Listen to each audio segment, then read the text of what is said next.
Oi, Prudência, boa noite.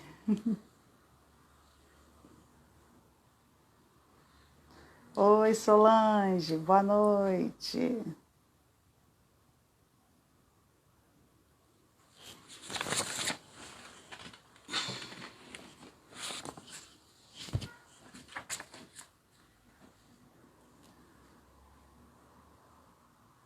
Pessoal chegando, vamos aguardar só um pouquinho para a gente começar a falar sobre o nosso tema de hoje. Márcia, oi Márcia, boa noite, Márcia.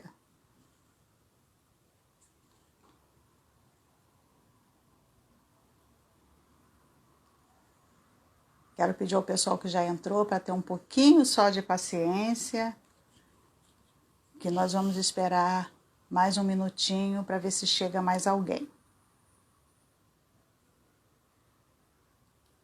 E podem ficar tranquilas que mesmo se não aparecer muita gente, eu vou fazer a live e depois ela vai ficar gravada no meu IGTV, tá bom? Mas esse assunto é muito interessante. Eu tô assim encantada com esse tema, né? Eu acabei lendo alguma coisa, estudando, né, sobre o assunto, porque interessa também para o meu trabalho. E eu estou assim embevecida com o tema, com os livros que eu li. Muito bom, muito interessante mesmo. Eu acho que todo mundo, de uma maneira ou de outra, vai acabar se identificando com esse tema, né? Se identificando com esse assunto. E o tema de hoje é vergonha tóxica. Né? Muita gente já ouviu falar da vergonha, claro, todos nós sentimos vergonha, né? A vergonha, ela faz parte da nossa vida e todo mundo sentiu e sente vergonha, né? Mas a vergonha tóxica, antes eu fiz uma pesquisa, né? E a grande maioria das pessoas nunca ouviu sequer falar da vergonha tóxica. Eu queria que vocês me dessem um retorno se vocês estão ouvindo bem. Solange, Prudência, Márcia, Michele, Tatiana, boa noite, pessoal. Eu só queria que vocês me dessem um retorno, se estão ouvindo bem. Estão ouvindo direitinho? O som tá bom? Bom, então eu vou continuar, né? Esse tema surgiu... eu fiz uma live e uma pessoa me sugeriu esse tema, um perfil do Instagram, que infelizmente eu ia anotar o nome do perfil e não anotei. Mas me sugeriram esse tema, né, sobre vergonha tóxica. E aí eu fui pesquisar, né, eu já tinha ouvido falar, mas não tinha um conhecimento assim mais amplo para... a ponto de trazer esse assunto numa live. Aí eu fui estudar um pouco mais. É claro que a gente nunca esgota um estudo sobre um tema tão interessante como esse, né? Eu acho que é estudo para muito tempo. Mas eu li o suficiente para trazer aqui para a live, né? Minha filha Maria Fernanda me prestigiando aí, a aniversariante da semana, né? E aí, gente, em que eu me baseei para trazer esse tema? Né? O tema da live é vergonha tóxica. O que a criança interior tem a ver com isso? Eu pesquisando na internet sobre o tema, eu me deparei com um autor chamado John Bradshaw. John Bradshaw, ele viveu de 1933 a 2016.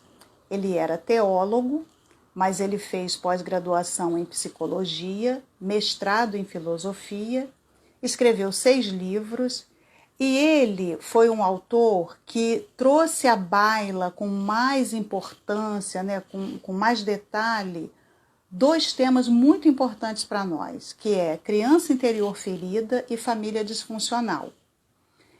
Com base nos livros que ele escreveu, ele manteve durante um longo tempo um programa de TV, né, que ele tratava desses assuntos. John Bradshaw, ele vivia numa família disfuncional. Ah, meu marido aí usando o perfil do nosso filho mais velho. Ele era membro de uma família disfuncional, o pai dele era alcoólatra, e o pai dele abandonou a família, só que tem uma coisa interessante, o pai dele também foi abandonado pelo pai. Então, vejam essa sequência, né? Observem essa sequência. O avô de John Bradshaw abandonou os filhos e pelo menos um dos filhos, que é o pai do Bradshaw, abandonou a família também. Né? Então, é um padrão que acabou se repetindo.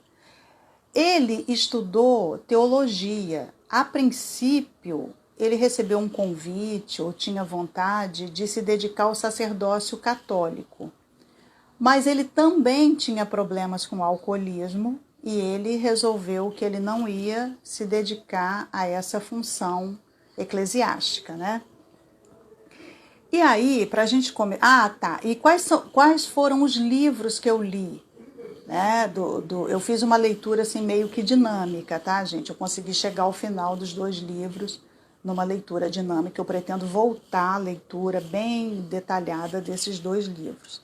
O primeiro deles se chama Volta ao Lar, Como Resgatar e Defender a Criança Interior. É um livro da editora Rocco, ele foi traduzido para o português e publicado no Brasil em 1993. E o segundo livro é Curando a Vergonha que Impede de Viver, da editora Rosa dos Tempos, de 1997, também do Rio de Janeiro. Volta ao Lar, que é o primeiro livro assim na sequência cronológica, ele fala mais da criança interior. Ele fala um pouco da vergonha tóxica, mas ele fala mais da criança interior. E Curando a Vergonha que Impede de Viver se dedica profundamente à questão da vergonha tóxica. Então, assim, até por uma questão de didática, eu acho interessante a gente começar falando da criança interior, né? Que muita gente ouve falar. Tá aí a Charlene, obrigada Charlene pela sua presença. Karina, que honra, Karina, ter você aqui. E o que é a criança interior? Quem é a criança interior? Né? Nós muito ouvimos falar. Eu tô com uma colinha aqui, porque volta e meia eu vou ler na íntegra trechos dos livros do Bradshaw, tá?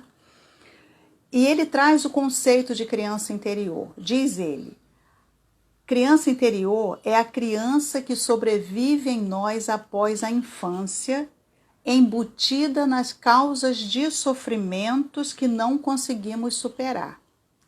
Então, quem é a criança interior? Né? A criança interior nada mais é do que essa criança que um dia nós fomos e que ela permanece dentro de nós, do ponto de vista emocional, é óbvio, né?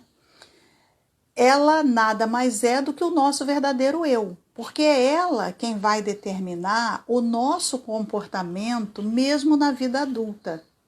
Né? Então ela é ativa, ela vive dentro de nós, e ela é o nosso verdadeiro eu. Bradshaw ele detalha bem, né, nos 2 livros sobre a criança interior, óbvio, no primeiro livro que eu mencionei aqui, Volta ao Lar, né, e eu fiquei intrigada, né, por que Volta ao Lar? Né, porque no final ele sugere que nós voltemos ao lar onde vivemos, né, onde fomos vítimas de toxicidade, e cuidemos da criança, que somos nós, na verdade, né, que ofereçamos um novo lar a essa criança interior ferida. Sobre criança interior ferida, né, por que ferida? Segundo Bradshaw, nós nascemos criança maravilha. A criança maravilha é aquela criança otimista, resiliente, que tem uma capacidade muito grande de se refazer de dores. Você pode observar que uma criança, às vezes ela cai, rala o joelho, sangra, ela chora, você chama ela com carinho, fala, mamãe vai dar um beijinho, vai passar, e ela acredita naquilo, ela realmente para de chorar. Não que a dor tenha passado, né? Mas ela realmente ela para de sofrer. né? A dor da machucadura, né? A dor da lesão. Mas o que acontece com a criança maravilha? Quando ela é vítima de maus tratos, negligência, críticas excessivas, muitas comparações, abusos diversos, ela deixa de ser criança maravilha e passa a ser a criança ferida, né? E aí ele afirma, né, que os nossos problemas emocionais nascem no seio da família. É claro que esses livros chegaram no Brasil em 93 e 97, né? Pelo menos as edições que eu encontrei como primeiras edições foram essas. Caio, esposo da Michelle, um prazer, Caio, ter você aqui com a gente. É claro que muitos estudos na área da psicanálise, principalmente, evoluíram muito, e hoje nós sabemos que a vida intrauterina já traz, vai ter consequências na nossa infância, na nossa adolescência, na nossa vida adulta, durante o resto da nossa vida, né? Mas ele pontua que os nossos problemas emocionais começam no seio da família. A família, pessoal, é uma faca de dois gumes, né? Ou ela nos proporciona saúde mental, ou ela destrói a nossa saúde mental. E eu, assim, poucos minutos antes aqui de começar a live, uns cinco minutinhos antes, eu estava pensando sobre isso, né? Na família, é a nossa família que nos ensina valores, é a nossa família que nos dá, nos faz iniciar os primeiros passos da vida, né? E é ali que nós recebemos as primeiras informações, é ali que nós recebemos as primeiras doses de educação. Então, o que acontece? Mesmo aquela família que você olha e é assim, uma família funcional, né? Ah, essa família é funcional, tá tudo certinho com ela, né? Os pais são carinhosos, são atenciosos, eles ensinam bons valores, mas às vezes a forma de ensinar esses bons valores é uma forma repressora, é uma forma de muita crítica, de muita comparação. E isso vai ferir a criança maravilha e ela vai deixar de ser maravilha para ser uma criança ferida, tá bom? Então, assim, e por que os nossos problemas emocionais, segundo Bradshaw, começam na família? Porque é na família que nós começamos a interagir socialmente, né? É na família que nós começamos a ter contato com o outro, que nós aprendemos a ter limite em relação ao outro, né? É a família que a nossa vida social começa. E ele fala que a culpabilização, a repressão de sentimentos, principalmente a ira e a mágoa, as condenações, as críticas excessivas, elas ferem a criança e essa criança vai carregar essas sequelas para o resto da vida, a não ser que ela trate essas sequelas. Olha um trechinho na íntegra que ele diz. Se os pais tiverem de inibir o próprio sentimento de maravilha na infância, tentarão inibir o sentimento maravilha do filho também. É um padrão, né? Nós temos uma tendência de repetir o comportamento dos nossos pais na educação dos nossos filhos. Há uma tendência. E isso, às vezes, é de uma forma tão mecânica que a gente não para avaliar se nós estamos fazendo da forma correta. Às vezes nós olhamos para nós e pensamos assim, mas eu estou aqui, eu tenho valores, eu sou uma pessoa do bem, eu sou uma pessoa de bom caráter, né? Eu sou uma pessoa que prezo pelas coisas certas, então eu vou ensinar assim para os meus filhos. De repente a gente pode até ensinar, mas não da forma como nós aprendemos, né? Isso é importante observar. Então, segundo ainda Bradshaw, tá? Tudo que eu vou falar aqui, eu vou falar com base nele, a não ser que eu tenha uma ressalva pessoal, eu vou falar para vocês. Essa criança maravilha, ela é naturalmente otimista, ingênua, pura, dependente. E aí ele fala da dependência como uma coisa positiva, né? É a dependência natural da criança, física, biológica, fisiológica, que vai fazer com que ela interaja com esses adultos que cuidam dela, né? Na grande maioria dos casos, pais e mães. Ela é emotiva, ela é resiliente, né? Como eu disse anteriormente, ela tem liberdade para brincar, ela ama, enfim. Tudo é interessante, estimulante para essa criança, tudo é maravilha, tudo é maravilhoso para essa criança. Por isso ele a chama de criança maravilha. Oi, Aparecida, tá chegando mais gente aí, pessoal. Deixa eu só cumprimentar.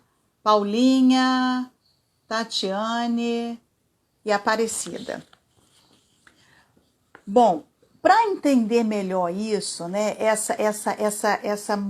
essa mudança, né, da criança maravilha para a criança ferida e também entender melhor a criança interior ferida, o próprio autor desses livros, ele dá o exemplo dele, né? Ele observou em um determinado momento, ele estava de férias com a família, ele se casou, ele teve filhos e ele observou que mais uma vez no período de férias ele teve uma crise de ira.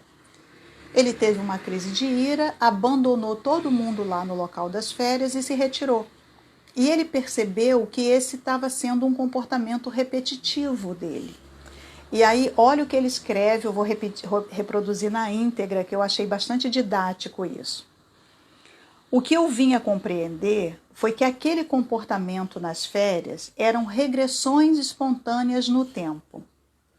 Quando estava esbravejando e punindo minha família, afastando-me dela, eu estava regredindo à minha infância. Quando engolia minha raiva e a expressava da única maneira que uma criança podia expressar, afastando-me de todos. Agora, adulto, quando passava a crise de afastamento emocional ou físico, sentia-me exatamente como o garoto solitário e envergonhado que tinha sido. Então ele notou que quando ele tinha esses rompantes de raiva, ele se afastava, né? Se afastava dos familiares dele, se isolava e depois ele começou a perceber que esse era o comportamento que ele tinha quando era criança. Porque quando ele era criança, ele não podia sentir raiva, ele não podia sentir mágoa, ele não podia sentir tristeza. Porque toda vez que ele sentia isso, ele tinha que ficar isolado. E olha como ele reproduzia esse comportamento na fase adulta. Muito interessante isso. E ele fala que é como essa coisa, né, de interromper os sentimentos da criança, na verdade, interrompem o desenvolvimento dela, né? Vocês já viram, certamente, ou alguns até já viveram isso, eu tenho certeza, eu atendo pessoas que já viveram isso, né? E eu também já vivi isso na infância, né? Às vezes a gente apanhava, muitas vezes sem nem saber por quê, né? Estava apanhando, levando surra de cinto mesmo. E aí, quando você começava a chorar, o que você ouvia da pessoa que te bateu, pai ou mãe? Engole o choro. Engole esse choro. E você, além de estar sentindo a dor física, você sentia a dor da alma, né? Porque normalmente a pessoa que te agride é a pessoa que você tem por perto e é aquela pessoa que você idealiza como seu protetor, como a pessoa que vai te amar e te proteger de tudo. E ainda por cima você não tem o direito de expressar a sua ira porque você ficou irado por ter apanhado, muitas vezes injustamente, ou até se a pessoa que te bateu apresente algum motivo para fazer isso, né? Você não aceita. Você tem tristeza por estar sofrendo agressões físicas, você tem mágoa, né? Mas você não pode expressar isso. E Bradshaw, ele fala que esses sentimentos reprimidos tem um resultado. Olha o que ele diz. Qual é o resultado? Um adulto com uma criança zangada e magoada dentro dele. Essa criança ainda está dentro da gente, tentando colocar para fora essa mágoa, essa ira, essa dor, né? Essa criança, continua ele, contamina espontaneamente o comportamento do adulto. Ela não está programada para fazer isso, isso é natural. Isso faz parte da criança interior ferida. Né, contaminar o comportamento do adulto. Segue Bradshaw. Essa criança interior, negligenciada e ferida no passado, é a maior fonte de infelicidade humana. Até o momento em que a recuperamos, ela continuará a agir mal, contaminando nossa vida de adultos. A criança interior ferida sabota o adulto que nós somos. E a gente fica se perguntando em terapia, né? Porque eu faço isso também, né? Eu jogo essas bombas na mão da minha terapeuta, né? Mas por que isso? Porque aquilo é a criança interior ferida. Ela está ali dentro, gritando dentro da gente, né? Cutucando a gente, se apropriando de uma voz interior para dizer coisas para a gente, né? E o que acontece quando essa criança é ferida dessa forma, né? Ela perde, é como se nós perdêssemos a nossa identidade. Bradshaw fala que é o eu contra eu, entendeu? Sou eu adulto, é a criança interior contra o eu adulto e o eu adulto contra a criança interior. Há um conflito entre eles. E aí o indivíduo acaba perdendo a identidade, né? Que é assim, objeto de uma outra live também, né? Quem sabe futuramente a gente faça uma outra live sobre isso, sobre a perda da identidade, né? De onde vem, quem eu sou. Quando eu começo a atender um paciente, eu faço a ficha anamnética do paciente. Essa ficha anamnética, ela vai, volta e meia, eu volto nessa ficha, né, para entender algumas questões do paciente, relacionar. Às vezes a gente já está 1 ano de tratamento, mas eu ainda volto lá para entender, né, linkar as coisas. E aí, uma das perguntas, a última pergunta que eu faço na minha ficha anamnética é: quem é você? Descreva-se em poucas palavras. Eu até hoje não encontrei ninguém que me respondesse essa pergunta assim, de pronto, né? Todos falam: ai, que coisa difícil, ai, que pergunta difícil, ai, posso responder depois, eu ainda estou tentando, sabe? É isso, a pessoa perde a identidade. Então vamos lá, violência e crueldade estão relacionadas à criança interior ferida. Mas Isabel, existe uma criança interior que não é ferida? Não, não existe. Existem feridas menos intensas, menos profundas, né? Mas a criança interior, ela sempre vai ser ferida, né? Eu ouvi uma psicóloga falando isso e quando eu ouvi eu fiquei assim meio chocada, né? Mas se você parar para observar, tem fundamento. Por quê? As nossas dores emocionais, elas são reais, elas vêm de situações reais ou de situações fantasiosas, né? Da fantasia. E aí, a pessoa algum de vocês que estiver me ouvindo agora pode pensar assim: nossa, mas que crueldade, né? Eu tenho a sensação de abandono porque eu de fato fui abandonada, né? Eu tenho essa dor na alma porque de fato eu fui maltratada. Mas há muita coisa que é fantasia e que vira trauma também com aspectos reais, né? Por exemplo, a gente sabe que um bebê recém-nascido ele requer muita atenção e cuidado. Então, algumas vezes a mãe, que é a pessoa que fica mais diretamente ali com a criança, mesmo as que trabalham, gozam da licença maternidade, enfim. E às vezes ela espera aquela criança dormir para ela tomar um banho mais demorado, né? Para ela preparar um alimento, talvez até para essa criança, né? E aí essa criança acorda e a mãe acabou de entrar no banho, está lá com o cabelo todo ensaboado, ela ouve o neném chorar. O que ela vai fazer? Ela vai apressar o banho, é óbvio, né? Mas a criança está vivendo naquele momento uma sensação de abandono, que não é real. Ela não foi abandonada, a mãe não foi embora. A mãe está ali, né? A poucos metros dela, a uma questão de minutos a mãe vai chegar. Mas a sensação de abandono para aquela criança, embora seja uma fantasia que ela construiu, ela tem característica de real, tá?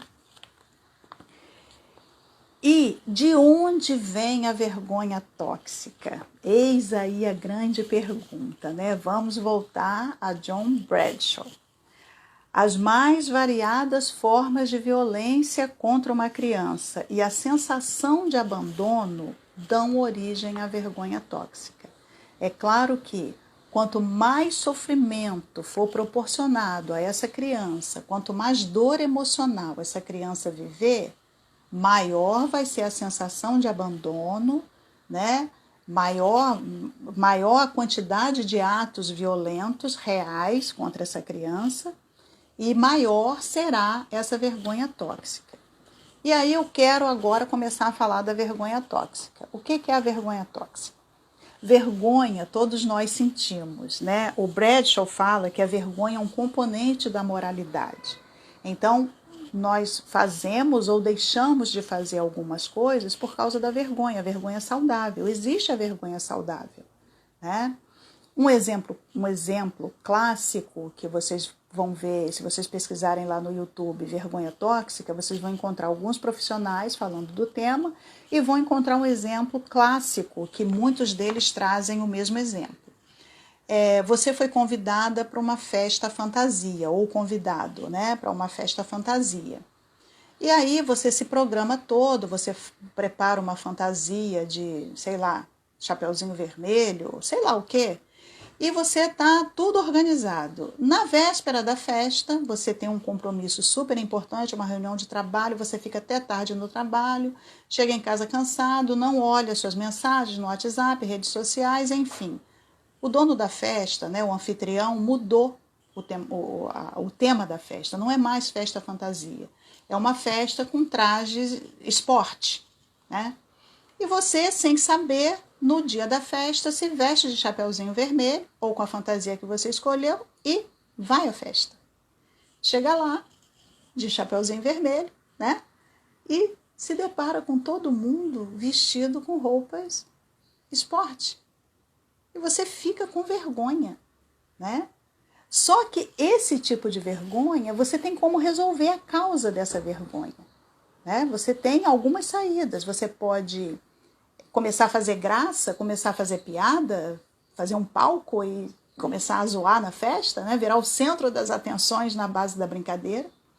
Você pode pedir uma roupa emprestada ao anfitrião ou à anfitriã, ou você pode ir embora, né? Não voltar. Constrangido ou constrangida, vai embora, né? E está resolvido o problema. E depois, futuramente, se você estiver num ambiente onde alguma pessoa que estava naquela festa vê você e chamar de chapeuzinho vermelho, você vai até achar graça, né? Isso é normal. No caso da vergonha tóxica, é diferente. Olha o que Bradshaw diz, eu vou ler de novo na íntegra um trecho dele. Essa vergonha é muito pior do que o sentimento de culpa. Porque, veja bem, no exemplo que eu dei, o que acontece? Você vai se sentir culpado, vai falar assim, nossa, eu devia ter olhado, né? O anfitrião falou que mandou a mensagem por WhatsApp, eu que não prestei atenção, eu estava exausta, não quis olhar minhas redes, quis chegar em casa, descansar logo, então a culpa foi minha, né? Olha a besteira que eu fiz, né? Como é que eu estou convidado para uma festa e não acompanho o passo a passo da preparação? Você pode se culpar, só que a vergonha tóxica é diferente. Voltando ao texto de Bradshaw, essa vergonha é muito pior do que o sentimento de culpa. No caso da culpa, fizemos alguma coisa errada, mas podemos reparar o erro. É possível fazer alguma coisa a respeito. No caso da vergonha tóxica, há algo de errado com você e não pode fazer nada para corrigir. Você é inadequado e defeituoso. Esse sentimento de vergonha tóxica é o centro principal da criança ferida. Olha o tema da nossa live aí, vergonha tóxica. O que a criança interior tem a ver com isso? A vergonha tóxica é um sentimento de inadequação. É um problema meu comigo, né? Eu tenho vergonha de ser eu. Não tenho vergonha da roupa que eu estou vestindo no momento, não tenho vergonha do batom que eu estou usando no momento, eu acho que poderia ser um batom diferente. Não é isso. É uma vergonha que a pessoa tem em relação a ela, um sentimento de inadequação. É como se a pessoa se visse, é uma autoimagem distorcida, né? A pessoa se visse como defeituosa.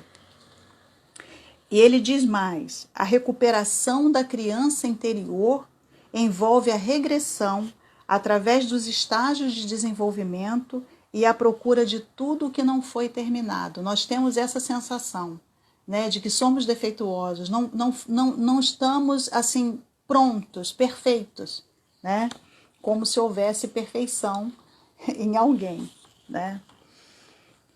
Então, voltando um pouco, a base da nossa saúde emocional é a infância, né? Você quer ver, Bradshaw fala que as mais variadas formas de violência vão resultar na vergonha tóxica. A comparação é um elemento, né? É uma forma de violência. A criança ela é comparada com o filho da amiga que estuda na mesma sala de aula, que só tira nota alta e o filho não tira, né? Enfim, o filho de fulano cuida melhor de si mesmo e você não cuida. Comparações são extremamente nocivas. Ontem eu coloquei nos meus stories que esse era um convite especial para pais e mães. Os pais e as mães precisam ficar muito atentos a isso, né? Essa forma de fazer a criança se ver, se enxergar. A construção da autoimagem da criança é um elemento fundamental para que essa criança seja um adulto emocionalmente, mentalmente saudável.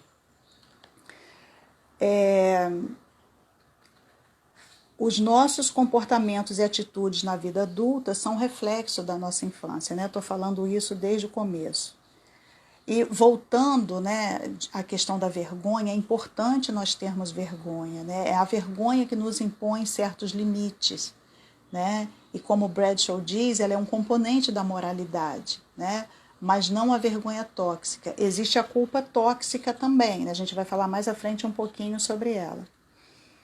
Então, a vergonha, embora ela faça parte do desenvolvimento, né, e ela seja importante para essa nossa relação de coletividade, o Bradshaw diz, nós somos nós antes de sermos eu. Né? Então, a criança, quando ela nasce, ela não tem muita noção do eu, da individualidade. Né? Isso é construído ao longo do tempo. Mas ela tem contato com outras pessoas, sejam pais ou cuidadores, enfim. É essa relação que vai fazer com que ela construa a sua identidade, até por meio das identificações, né?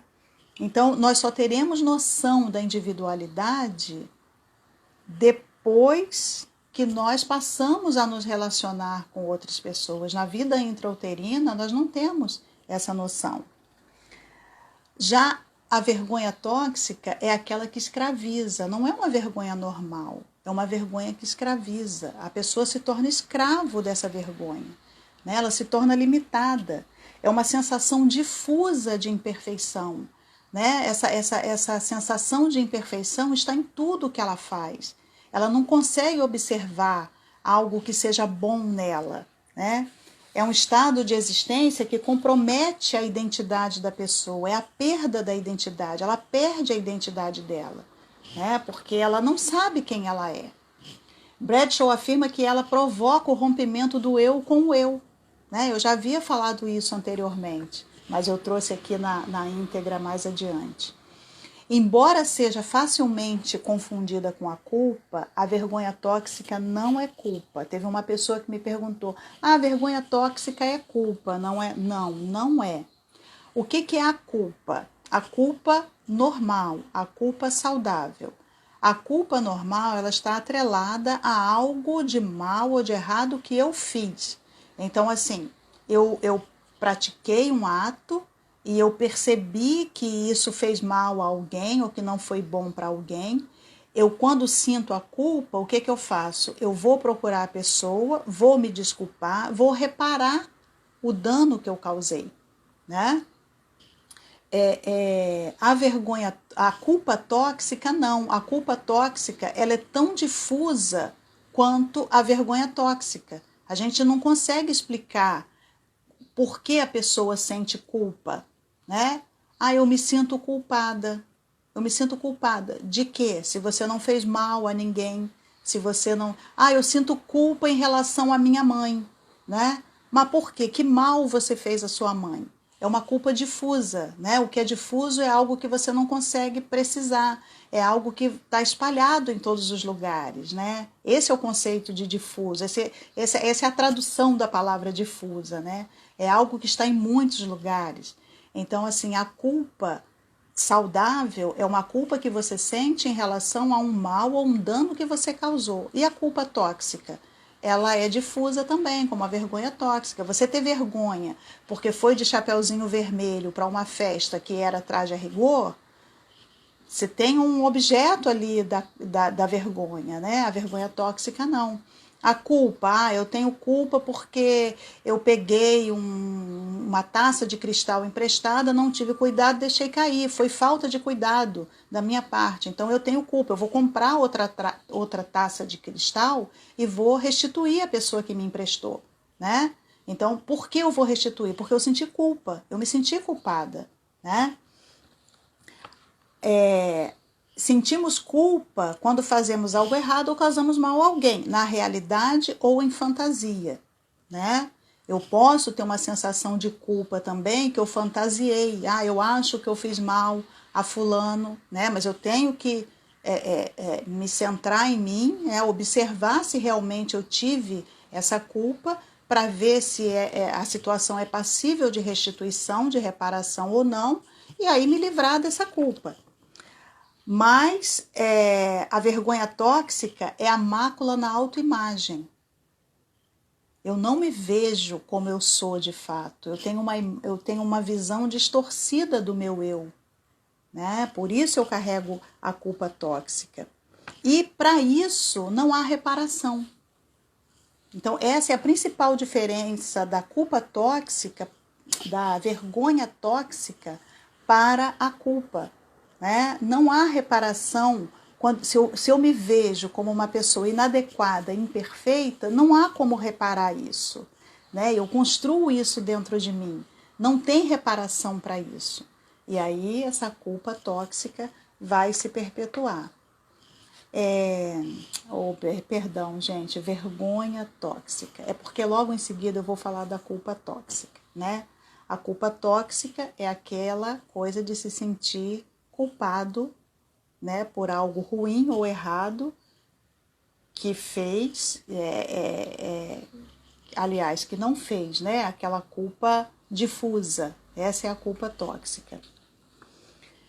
Isso compromete o indivíduo. A vergonha tóxica, ela compromete o indivíduo. São pessoas que têm dificuldade de se relacionar.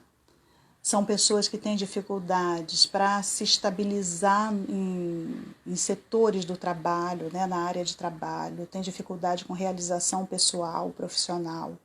Tudo isso por causa da vergonha tóxica. A vergonha tóxica é extremamente nociva. Você já ouviu falar de pessoas assim que... eu preciso beber alguma coisa para estar bem num grupo de amigos. Ela quer anular o eu dela, o eu interior. Ela quer anular através da bebida alcoólica, né, com o uso da bebida alcoólica, para mostrar um outro eu que não é o eu real, né? Então, porque ela tem vergonha, ela se sente inadequada, ela precisa fazer alguma coisa para estar razoavelmente bem, entre aspas, né, no meio de outras pessoas. A criança interior, isso segundo Bradshaw, ela além de ferida, ela se sente perdida e solitária. Isso é muito importante. A vida para a criança interior ferida, que carrega a vergonha tóxica, ela passa a ser um problema a ser resolvido. A pessoa que tem a vergonha tóxica, ela não vê a vida como algo, né, um momento de plenitude, um período de plenitude, de felicidade. Não, a vida é um problema a ser resolvido. E como resolver esse problema se o problema está em mim? Essa é a grande questão, né? Esse é o grande problema, né? E aí vocês a essa altura já devem estar se perguntando, né? Como tratar? Como tratar a vergonha tóxica? Tem tratamento, Isabel? Tem recuperação? Eu tenho recuperação? Eu tenho tratamento? Tem. Quanto tempo? Não sei.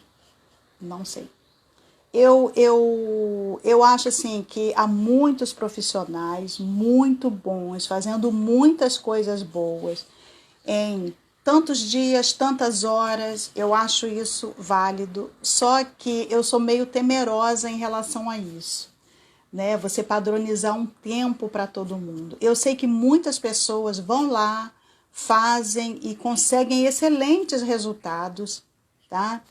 Mas cada um é cada um, né? Por isso que eu acho difícil a gente estabelecer um tempo. Quanto tempo de terapia para eu me curar da vergonha tóxica? Não sei. Mas eu sei que é tratável e curável. E como, né? Me baseei também no próprio John Bradshaw para responder essa pergunta. Ele diz que nós devemos cuidar das nossas emoções reprimidas. As emoções reprimidas, aquele engole o choro da infância, aquela coisa de você fez uma bobagem, como, sei lá, quebrou um ventilador e teve que esconder, sabe? Aquele momento em que você sentiu raiva de alguma coisa, mágoa e tristeza e teve que se isolar, como o próprio Bradshaw era obrigado a fazer na infância. Essas emoções estão reprimidas dentro da gente. A nossa criança interior, ela carrega essas emoções reprimidas. Então, a primeira coisa que nós temos que fazer é dar atenção a essas emoções.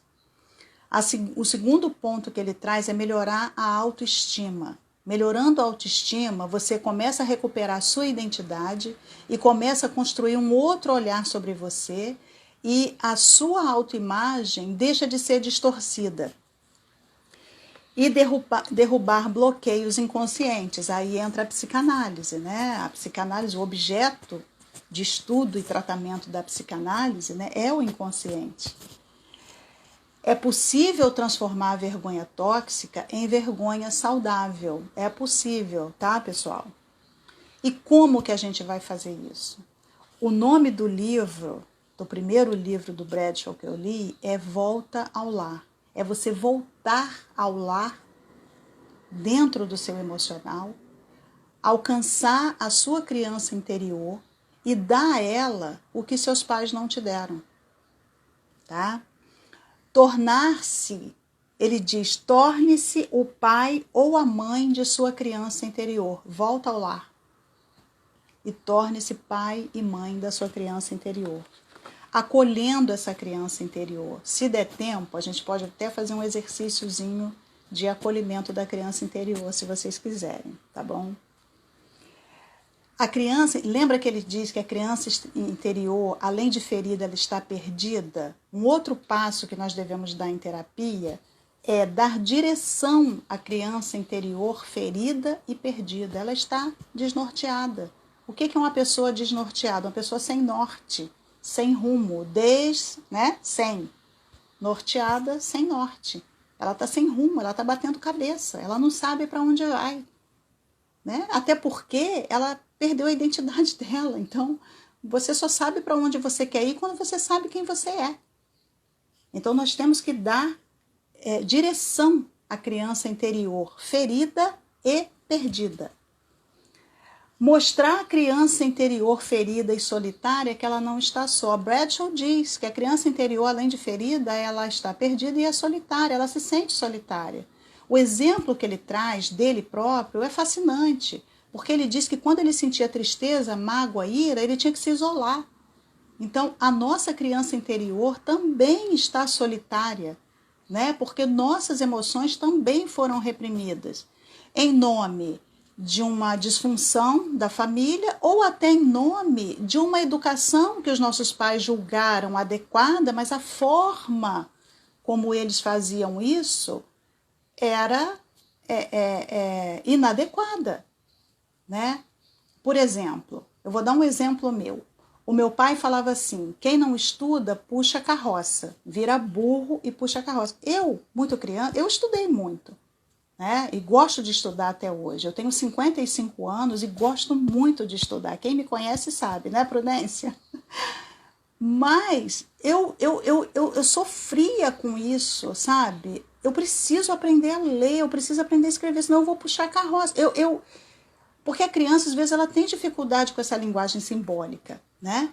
E eu achava que se eu não aprendesse a ler, eu ia virar uma puxadora de carroça.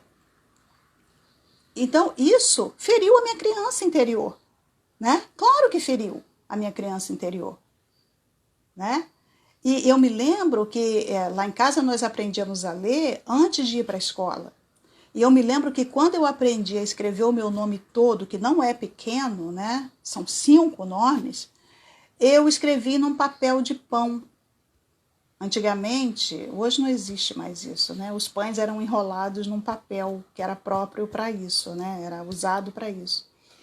E no dia seguinte, eu fui dormir tão ansiosa, com medo de esquecer, que eu achava que se eu dormisse, eu ia esquecer como é que escrevia o meu nome e eu ia puxar carroça. Olha só que doideira. E aí, quando eu acordei no outro dia, eu procurei imediatamente um papel de pão e escrevi meu nome todo.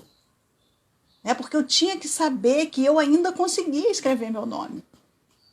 Então, e assim, é bom estudar? É bom estudar. Né? Se antigamente já era necessário, hoje mais ainda. Né? E eu carrego isso comigo, eu dou muito valor a isso, sabe? A instrução, a escolarização, eu dou muito valor a isso. Mas a minha criança interior foi ferida, uma das feridas é essa aí. Né? Essa ideia de que isso pode até ser nocivo, né? Porque eu estava vendo a biografia do John Bradshaw, eu vi que ele fez teologia, ele fez pós em psicologia, ele fez mestrado em filosofia. Isso, para mim, Isabel, passa uma credibilidade, né? E eu sei que tem muita gente competente aí que não tem tanta instrução assim, né?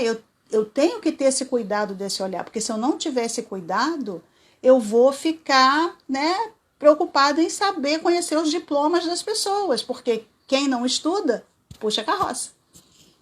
Tá vendo como é que a coisa é, às vezes, um pouquinho complicada? Então, continuando, né, dar direção à criança interior ferida, mostrar que ela não está só, desfazer o trabalho da família tóxica que você teve e refazer esse trabalho atendendo às necessidades da sua criança interior. Lembra que eu falei que a criança interior usa vozes interiores para falar com a gente? Nós temos que trabalhar com a dor, né? Trabalhar as vozes interiores que nos diminuem. Essas vozes interiores, elas continuam nos criticando, elas continuam nos dizendo: fulano é melhor que você, fulano é mais que você, fulano é mais digno que você, Beltrano é mais merecedor que você. Nós temos que trabalhar com essa dor trazida pela voz interior. Uma outra forma de curarmos a criança interior ferida é fazer a escolha de nos amarmos. Amar é uma escolha e nós temos que escolher nos amar. Mas como, Isabel? Como eu vou me amar? Quer uma dica rápida que você pode começar a fazer já, imediatamente? Dedicando tempo e atenção a você. Ouvir as suas próprias queixas e suas angústias. Dá ouvido a você.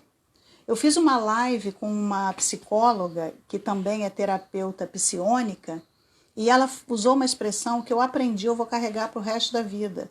Autoempatia. Eu preciso me colocar no meu lugar e olhar para mim, né, com carinho, com afeto, com atenção. Cuidar de mim.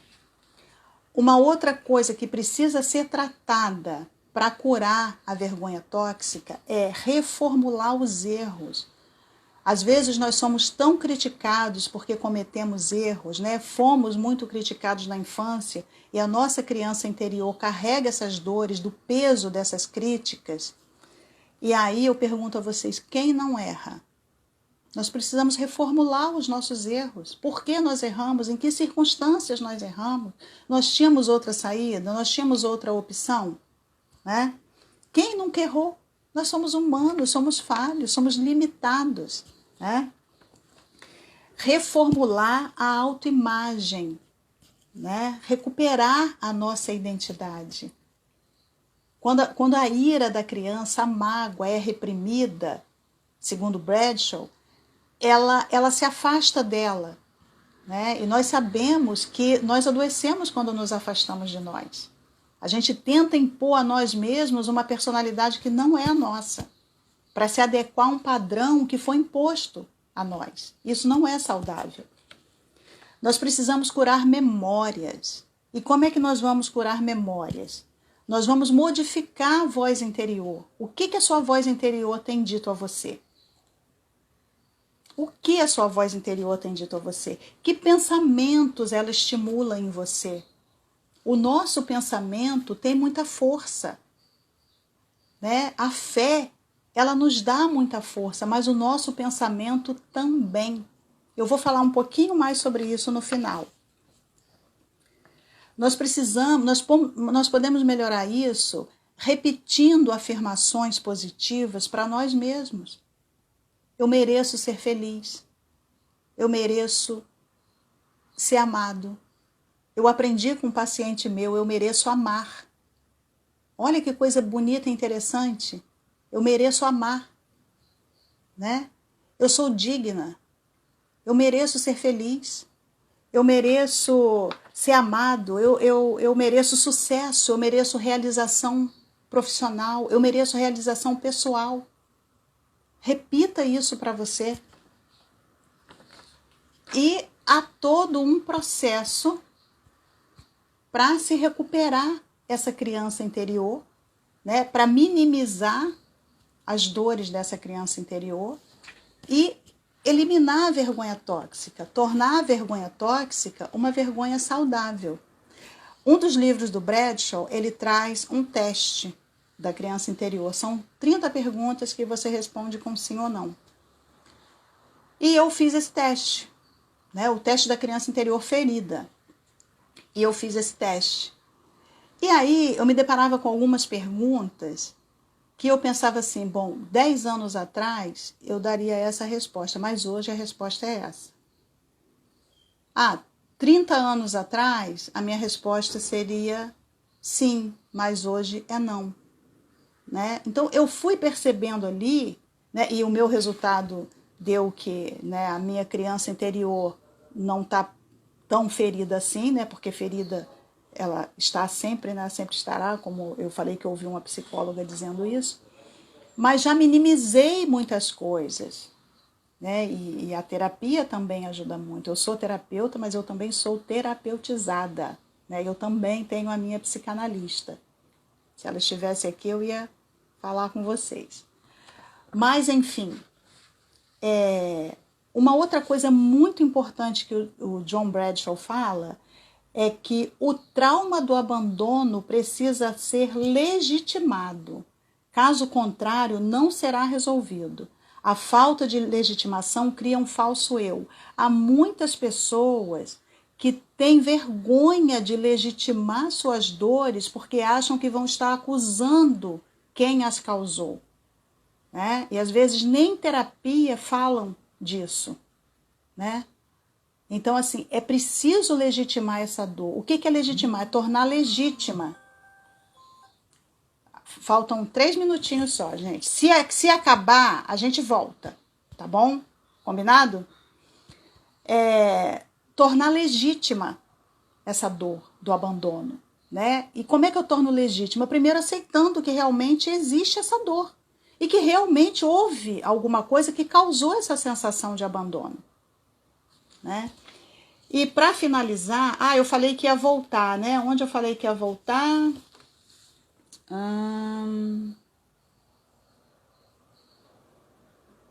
Eu falei que ia voltar, mas não me lembro, gente. Me ajuda aí.